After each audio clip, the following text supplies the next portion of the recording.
Borneo എന്ന east Malaysian ദ്വീപിലെ ഒരു ചെറിയ പ്രദേശമാണ് സരാവക്ക്.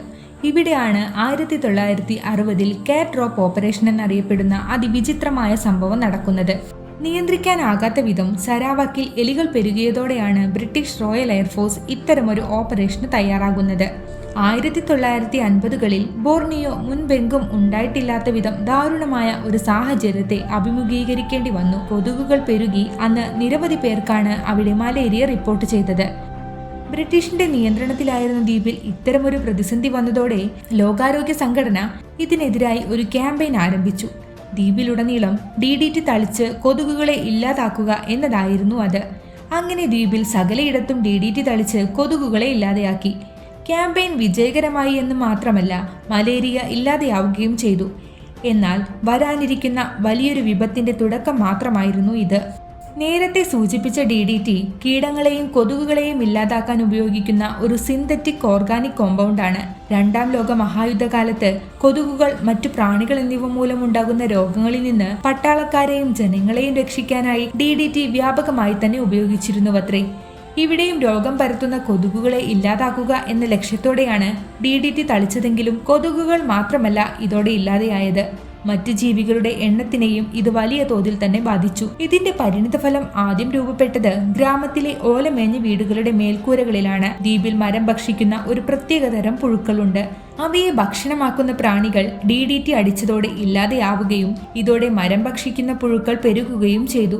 ഇവ ഗ്രാമത്തിലുള്ളവരുടെ മേൽക്കൂര ഭക്ഷണമാക്കിയതോടെ വീടുകളെല്ലാം തകർന്നു വീഴാൻ തുടങ്ങി. ഇവിടെ നിന്നാണ് കീടനാശിനിയുടെ ഉപയോഗം ഭക്ഷ്യശൃംഖലയെ എത്രമാത്രം ഇല്ലാതാക്കി എന്നുള്ളത് മനസ്സിലാക്കുന്നത്.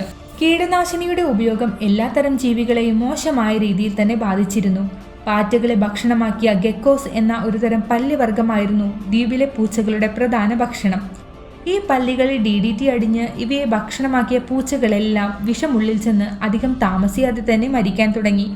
ഒടുവിൽ ഇത് എലികൾ നിയന്ത്രിക്കാനാവാത്ത വിധം വർദ്ധിക്കുകയും വലിയ തോതിൽ ഗ്രാമത്തിൽ നാശം സംഭവിക്കുകയും ചെയ്തു. കൃഷിയായിരുന്നു ഗ്രാമവാസികളുടെ പ്രധാന ജീവിതമാർഗം. എലികൾ പെരുകിയാൽ പിന്നീട് എന്ത് സംഭവിക്കുമെന്ന് പറയേണ്ടതില്ലല്ലോ. കർഷകരുടെ ധാന്യശേഖരം ഉൾപ്പെടെ എന്തെല്ലാം തിന്നു തീർക്കാൻ കഴിയുമോ അവയെല്ലാം തന്നെ എലികൾ ഇല്ലാതെയാക്കി.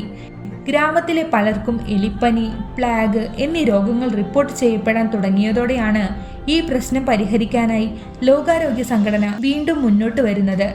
ഈ പ്രതിസന്ധിയെ മറികടക്കാൻ ബ്രിട്ടീഷ് റോയൽ എയർഫോഴ്സ് മുന്നോട്ട് വച്ച പദ്ധതിയാണ് കാറ്റ് ഡ്രോപ്പ് ഓപ്പറേഷൻ. ഇന്ന് ഇത്തരമൊരു ഓപ്പറേഷനെ കുറിച്ച് കേൾക്കുമ്പോൾ അതിശയമൊന്നും തോന്നിയില്ലെങ്കിലും അന്നത്തെ കാലത്ത് അങ്ങനെയായിരുന്നില്ല. പൂച്ചകളെ വിമാനങ്ങളിൽ കയറ്റി കൃത്യസ്ഥലങ്ങളിൽ ഇറക്കുന്നത് വളരെ സങ്കീർണവും കൃത്യമായ പ്ലാനിങ്ങോടുകൂടി ചെയ്യേണ്ടതായ ഒരു കാര്യമായിരുന്നു. അങ്ങനെ പൂച്ചകളുടെ അഭാവം സൃഷ്ടിച്ച പാരിസ്ഥിതിക തകർച്ചയ്ക്ക് പരിഹാരമായി പൂച്ചകളെ തന്നെ ഇറക്കാൻ ബ്രിട്ടീഷ് റോയൽ എയർഫോഴ്സ് തീരുമാനിക്കുകയായിരുന്നു. വിദൂര സ്ഥലങ്ങളിൽ ഒരു പക്ഷേ പൂച്ചകൾക്ക് എത്തിപ്പെടാൻ സാധിച്ചെന്ന് വരില്ല. അതിനാലാണ് എയർ ഡ്രോപ്പ് എന്ന തീരുമാനത്തിൽ എത്തുന്നത്. 65 വർഷങ്ങൾക്ക് മുന്നേ നടന്ന സംഭവമായതുകൊണ്ട് തന്നെ ഏതു തരം പൂച്ചകളെയാണ് ഇതിനായി തിരഞ്ഞെടുത്തത് എന്ന കാര്യത്തിൽ വ്യക്തതയില്ല. എങ്കിലും ചില സൂചനകളുടെ അടിസ്ഥാനത്തിൽ കണ്ടെത്തിയ ചില കാര്യങ്ങൾ പറയാം. പ്രാദേശികമായി ലഭ്യമായ പൂച്ചകളെയാണത്രേ ഇതിനായി പ്രധാനമായും തിരഞ്ഞെടുത്തത്.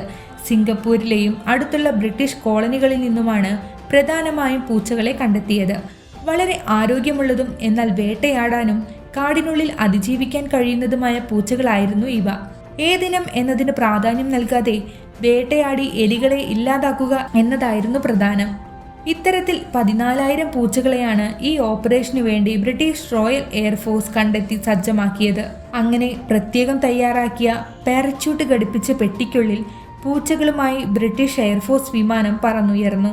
ഒരുവിധം എല്ലാ സ്ഥലങ്ങളിലും ഇത്തരത്തിൽ പൂച്ചകളെ ഇറക്കി വിടുകയും ചുരുങ്ങിയ ദിവസങ്ങൾ കൊണ്ട് തന്നെ ഗ്രാമത്തിലെ എലിശല്യം കുറയ്ക്കുവാനും കഴിഞ്ഞു. ഗ്രാമവാസികളെ കൃഷി മെച്ചപ്പെടുകയും തകർച്ചയിലായിരുന്ന ആവാസ വ്യവസ്ഥയിൽ കാര്യമായ പുരോഗതിയും ഉണ്ടായി. ഭക്ഷ്യസുരക്ഷയും സാമ്പത്തിക സ്ഥിരതയും പഴയപടിയാവുകയും ചെയ്തു. കാറ്റ് ഡ്രോപ്പ് ഓപ്പറേഷൻ വൻ വിജയമായി എന്നു മാത്രമല്ല, ഇത് സാധാരണ ജനങ്ങൾക്ക് സർക്കാരിനോടുള്ള വിശ്വാസം വർദ്ധിപ്പിക്കുകയാണ് ചെയ്തത്.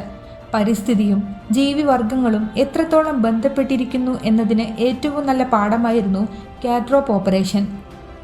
വീഡിയോയെക്കുറിച്ചുള്ള നിങ്ങളുടെ അഭിപ്രായങ്ങൾ കമൻറ്റ് ചെയ്യാൻ മറക്കരുത്. മറ്റൊരു വീഡിയോയുമായി നമുക്ക് ഉടനെ തന്നെ കാണാം.